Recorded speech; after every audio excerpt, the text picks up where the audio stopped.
முன்னொரு காலத்துல ஒரு ஊர்ல ஒரு இளைஞர் ஒருத்தர் வாழ்ந்துகிட்டு வந்தாரு.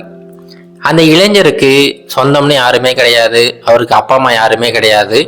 அவர் ஒரு பண்ணையத்துக்காரர்கிட்ட வேலை செஞ்சுக்கிட்டு இருந்தாரு. தினமும் காலையில போவாரு, அங்க இருக்கிற வேலைகள்லாம் செய்வாரு. திரும்ப சாயங்காலம் நேரம் அவருக்கான கூலி கொடுப்பாங்க. அந்த கூலியை வாங்கிட்டு வந்து தேவையான பொருட்கள்லாம் வாங்கிட்டு போயிட்டு சமைச்சு சாப்பிடுவாரு. மறுபடியும் தூங்கிட்டு திரும்ப காலையில வேலைக்கு வந்துடுவாரு. இது அவருடைய வாழ்க்கையில ரொட்டீனா செஞ்சுக்கிட்டே இருந்தாரு. ரொம்ப சலிப்பான ஒரு வாழ்க்கையை தான் வாழ்ந்துகிட்டு வந்தாரு.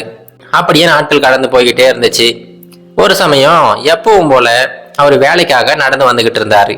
அப்படி வந்துகிட்டு இருக்கும்போது வழியில ஒரு பெரியவரை பாக்குறாரு. ஒரு வயதான மனிதர். அவர் முதுகுல சுமக்க முடியாத அளவுக்கு 3 மூட்டைகளை சுமந்துக்கிட்டு நடந்து போய்கிட்டு இருக்கிறாரு.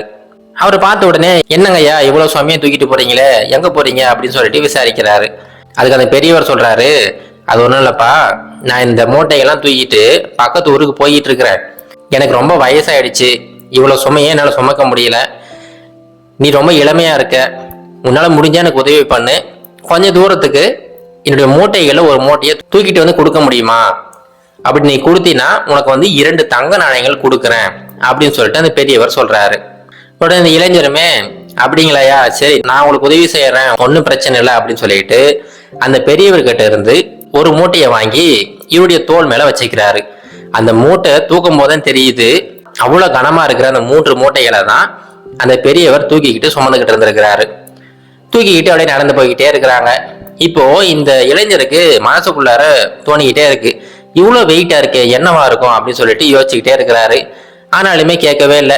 சரி நாம கொண்டு போய் இதை கொடுத்துட்டு அந்த 2 தங்க நாணயங்களை மட்டும் வாங்கிட்டு திரும்ப வந்துருவோம் அப்படின்னு சொல்லிட்டு தூக்கிட்டு போய்கிட்டே இருக்கிறாங்க. அப்படி போய்கிட்டே இருக்கும்போது வழியில ஒரு சின்னதா ஒரு ஆறு ஒண்ணு வருது. அந்த ஆத்தை கடந்து அந்த பக்கம் போகணும். இப்ப இந்த இளைஞர் அந்த ஒரு மூட்டையை மட்டும் தோல் மேல வச்சுக்கிட்டு அந்த ஆறை கடக்கிறதுக்காக தண்ணியில காலை வச்சு இறங்கி நடந்து போறாரு. ஆனா திரும்பி பார்த்தா அந்த பெரியவர் கரையோரமா நின்றுகிட்டே இருக்கிறாரு. உடனே அந்த இளைஞர் மறுபடியும் வராரு. வந்துட்டு, ஐயா என்ன ஆச்சு? இந்த ஆத்தை கடந்தாதான் நீங்க சொன்ன அந்த இடத்துக்கு போக முடியும், நீங்க ஏன் இங்கேயே நின்றுகிட்டு இருக்கீங்க அப்படின்னு சொல்லிட்டு கேட்கிறாரு. உடனே அந்த பெரியவர் சொல்றாரு, அது ஒண்ணும் இல்லப்பா, இந்த 2 மூட்டைகளுமே ரொம்ப வெயிட்டா இருக்கு, இதை தூக்கிக்கிட்டு என்னால தண்ணியில நடந்து வர முடியாது.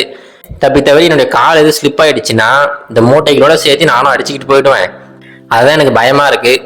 நீ இளமையா தான் இருக்க, எனக்கு ஒரு உதவி பண்ணு. இன்னொரு மூட்டையுமே நீ தூக்கிக்க. நான் வந்து ஒரு மூட்டையை மட்டும் எடுத்துக்கிறேன், நீ 2 மூட்டைகளை தூக்கிக்க. உனக்கு நான் இன்னும் 2 தங்க காசுகள் கொடுக்குறேன் அப்படின்னு சொல்லிட்டு அந்த பெரியவர் இந்த இளைஞர்கிட்ட கேட்கிறாரு. உடனே அந்த இளைஞருமே, அப்படிங்களாயா, ஒன்றும் பிரச்சனை இல்லை, நீங்க தங்க காசு கூட கொடுக்க தேவையில்லை, நான் அந்த மூட்டைகளை சுமந்துட்டு வரேன் அப்படின்னு சொல்லிட்டு அந்த மூட்டையுமே எடுத்து தோல் மேல வச்சுக்கிறாரு. இப்ப இந்த இளைஞருக்கு கேட்டே ஆகணும் அப்படிங்கிற முடிவுக்கு வந்துட்டாரு. அந்த பெரியவர்கிட்ட கேட்கிறாரு, ஐயா இவ்வளவு வெயிட்டா இருக்கே, அப்படி என்னதான் இருக்கு இந்த மூட்டையில அப்படின்னு சொல்லிட்டு கேட்கிறாரு. அதுக்கு அந்த பெரியவர் சொல்றாரு, நீ முதல்ல ஒரு மூட்டை தூக்கிட்டு வந்த பாத்தியாப்பா, அந்த மூட்டையில முழுவதுமே செம்பு நாணயங்கள் வச்சிருக்கேன் அப்படிங்கிறாரு. அப்படிங்களா, அப்போ ஒருவேளை இவர் வந்து வியாபாரியா இருப்பார் போலயே அப்படின்னு யோசிச்சுக்கிட்டே இருக்கிறாரு. அது சரிங்க ஐயா, இந்த 2வது மூட்டை இருக்கு பாத்தீங்களா, இது அந்த நாணயங்களோட ரொம்ப வெயிட்டா இருக்கு, இதுக்கு என்ன காரணம் அப்படின்னு சொல்லிட்டு கேட்கிறாரு. அதுக்கு அந்த பெரியவர் சொல்றாரு, அது ஒண்ணும் இல்லப்பா, இந்த 2வது மூட்டை முழுவதுமே வெள்ளி நாணயங்கள் வச்சிருக்கிறேன் அப்படிங்கிறாரு.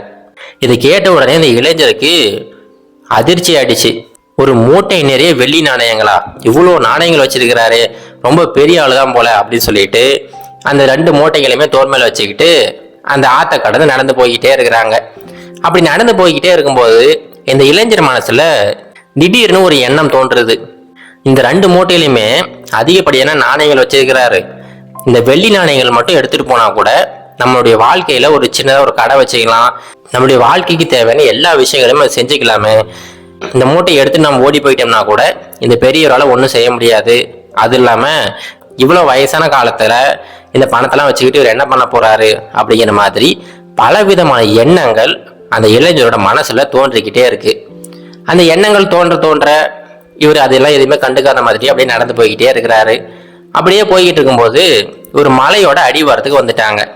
இப்ப மறுபடியும் அந்த பெரியவர் சொல்றாரு, எனக்கு இன்னொரு உதவி பண்ணுப்பா, என்னுடைய முட்டிகள்லாம் ரொம்ப வலிக்குது, இந்த காலை வச்சுக்கிட்டு இந்த மூட்டையை தூக்கிக்கிட்டு என்னால் இந்த மலையில வந்து ஏற முடியாது, அதுக்கு பதிலாக இந்த 3வது மூட்டையுமே நீயே எடுத்துக்க, நான் உனக்கு இன்னும் 2 தங்க காசுகள் கொடுக்குறேன், மொத்தமா 6 தங்க காசுகள் கொடுக்குறேன் அப்படின்னு சொல்லிட்டு சொல்றாரு. சரிங்க ஐயா, ஒன்றும் பிரச்சனை இல்லை, அதையும் கொடுங்க அப்படின்னு சொல்லிட்டு அந்த 3வது மூட்டையையுமே இந்த இளைஞர் சுமந்துக்கிறாரு. இப்போ மறுபடியும் இந்த இளைஞர் கேட்கிறாரு, ஐயா இந்த 3வது மூட்டை ரொம்ப வெயிட்டா இருக்கு, இதுல என்ன வச்சிருக்கீங்க அப்படின்னு சொல்லிட்டு கேட்கிறாரு.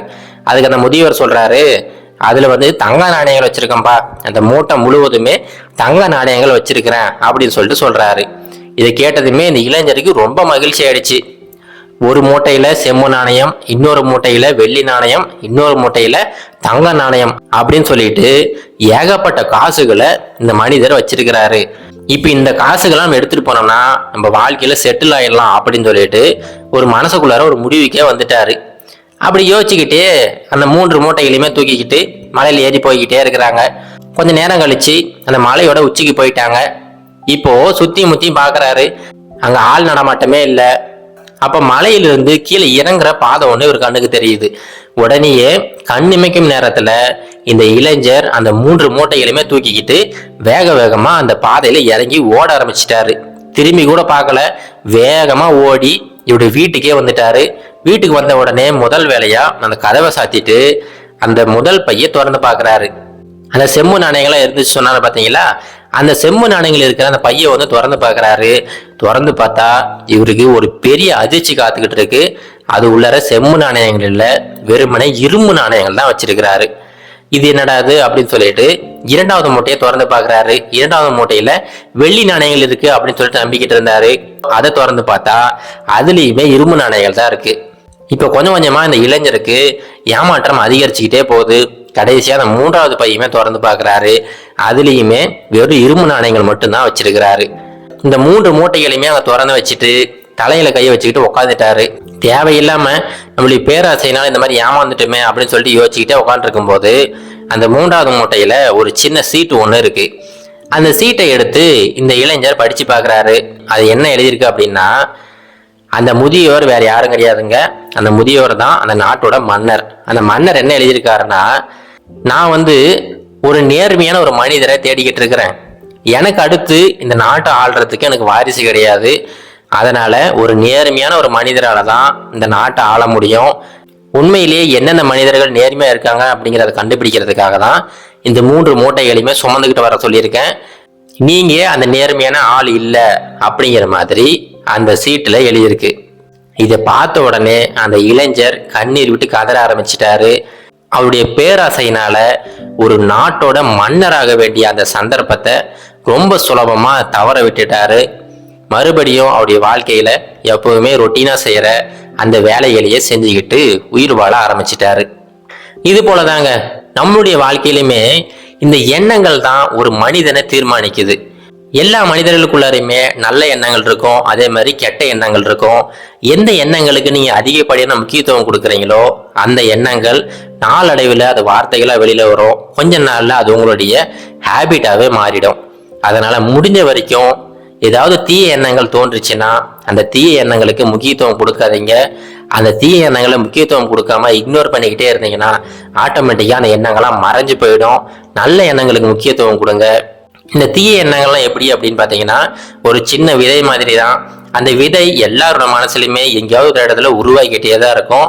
ஆனால் அந்த விதைக்கு நீங்கள் அதிகப்படியான கவனம் கொடுத்து அதிகமாக தண்ணி ஊற்றிக்கிட்டே இருந்தீங்கன்னா அது பெரிய விருட்சமாக மாறிடும். அந்த விருட்சம் கண்டிப்பாக நம்மளை ஒரு அழிவு பாதையில் கூட்டிகிட்டு போயிடும். அதனால் நல்ல எண்ணங்களுக்கு முக்கியத்துவம் கொடுங்க. தீய எண்ணங்கள் தோன்ற மனிதர்களே கிடையாது. அப்படி தோன்ற எண்ணங்களை முக்கியத்துவம் கொடுக்காம இக்னோர் பண்ணிக்கிட்டே இருங்க. எல்லாருமே நல்ல மனிதர்களா வாழலாம். இது கரேஜ் டு ஆக்ட் மோட்டிவேஷன் கதைகள்.